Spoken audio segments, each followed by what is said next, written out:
Today, we're going to read the book called The Great Kapok Tree by Lynn Cherry. I should have all of your eyes on the book. Thank you. The kapok tree is found in the Amazon rainforest. But before we get started reading the book, let's talk about rainforests. What do you already know about rainforests? Give yourself 10 seconds to think. Hands down. Give yourself 10 seconds to think. What do you already know about rainforests? Hands should be down. You have about 5 more seconds to think. Your hands should be down. Turn and tell your partner what you already know about rainforests. What do you already know about rainforests? I know about rainforests. It's rainy and cold. It's warm and it's cold.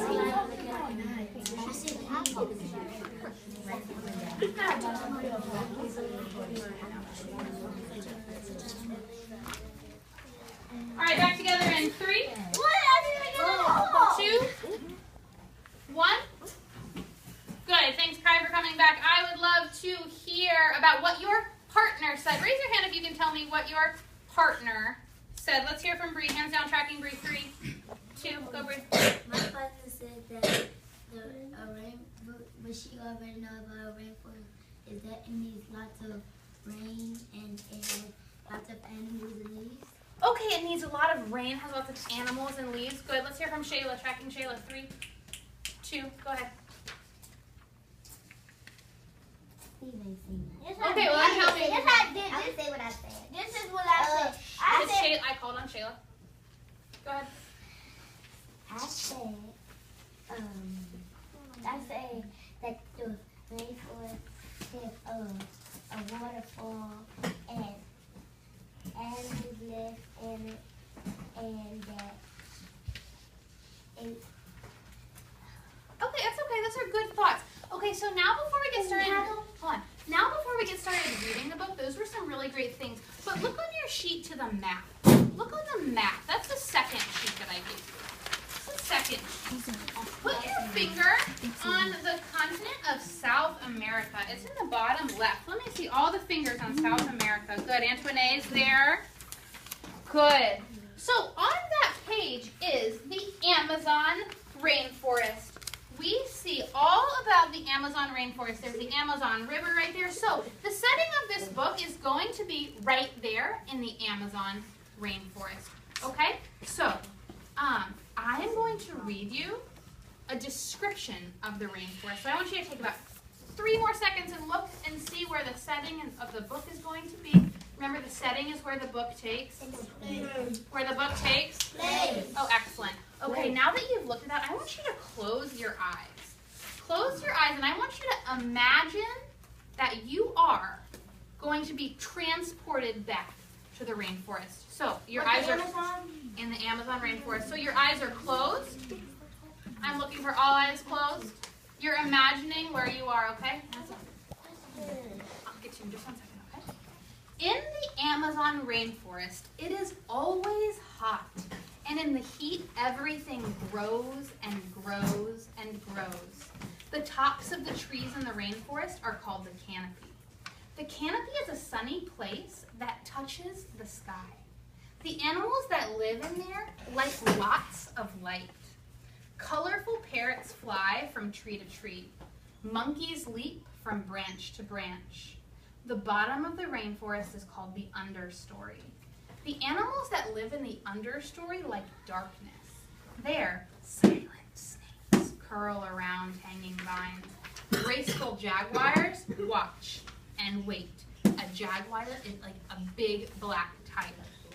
And in this steamy environment, the great kapok tree shoots up through the forest and emerges from the canopy. This is the story of a community of animals that live in one such tree in the rainforest. So eyes open, 3, 2, 1. I want you to give me our I agree symbol if what you thought about the rainforest was true in my reading. Good, Lonzo's was. Lonzo's good. Hands down. What, Stephen? I have that I was thinking about it. I was thinking about that they have I was thinking about that they have lots of rain. Okay, good. Okay, so today what we're going to do is we're going to be great readers today like we always are. And we know that great readers notice patterns. while they read. And they use these patterns to help them understand the main idea of the text. So there are a few steps that we're going to take to help us find the main idea. We are going to read closely to find new characters, new problems, and big changes, okay? So then we're going to do our stop and jot. Notice that your page looks exactly like my page, right? Okay, so I'm going to show you what I mean, okay? So I want you to listen carefully, but I want you to have your pencils ready. When we come across a new character, a new problem, or a big change, I want you to raise your hand, okay? So what are you going to do when you find a new character? Show me, don't tell me. Oh, Denzel's there. Yeah, good. Hands down. Hands down. Okay. The Great Kapok Tree by Lynn Sherry. 2 men walked into the rainforest. Good. Hands down. Those are characters. Moments before, the forest had been alive with the sounds of squawking birds and howling monkeys. Now all was quiet, as the teachers watched the 2 men and wondered why they had come. The larger man stopped and pointed to the great Kapok tree.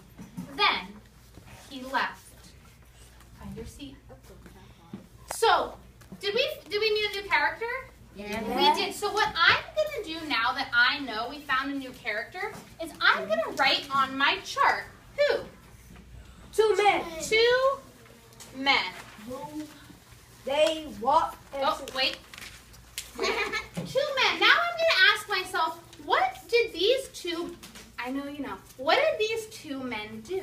So I'm going to look back into the text, and I see that the 2 men were walking into the rainforest.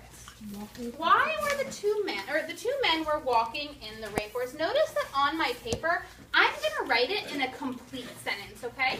Because good writers always use complete sentences, right? Okay. I gotta write this. Yeah?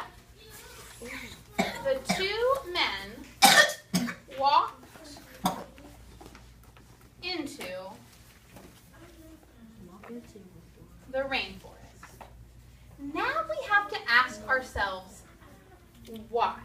So I need you to see if you can make an inference about why you think the 2 men might have walked into the rainforest. So they could cut down. I want you to take 10 seconds and think, why do you think 2 men would have walked into a rainforest?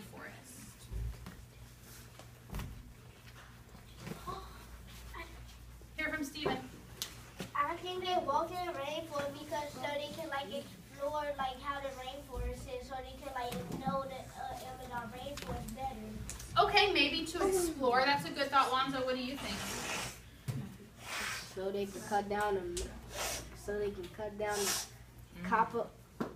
Kapok tree. Oh, maybe you want them to cut. Maybe they want to cut down the Kapok tree. Okay, so let's go ahead and put. They walked in to see the rainforest. Okay, to see the Kapok tree. Notice that I used a complete sentence. I started with a capital and ended with a period. Very good. And we found this on page number 1. We found this on page number 1. So let's take about 15 more seconds to go ahead and write that down. I'll know that you're ready to move on when your bottom is back on the carpet and your crisscross applesauce.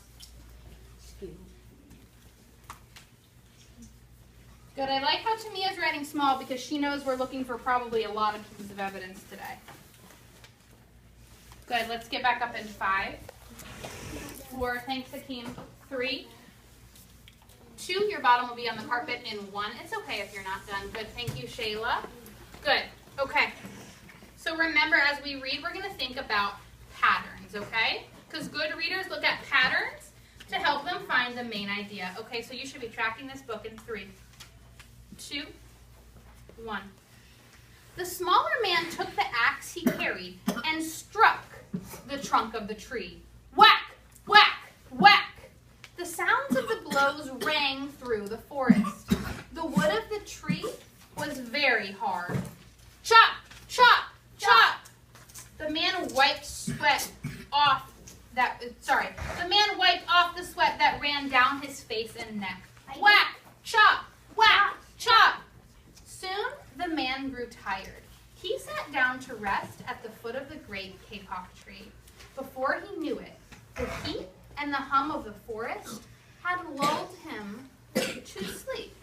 So I'm going to show you how I do it one more time, and the next one we're going to do together, okay? So who was it? I know that when I look back into the text, I know that they're talking about the smaller man. So I'm going to put the smaller man in my chart. I'm going to draw a line right here just to keep things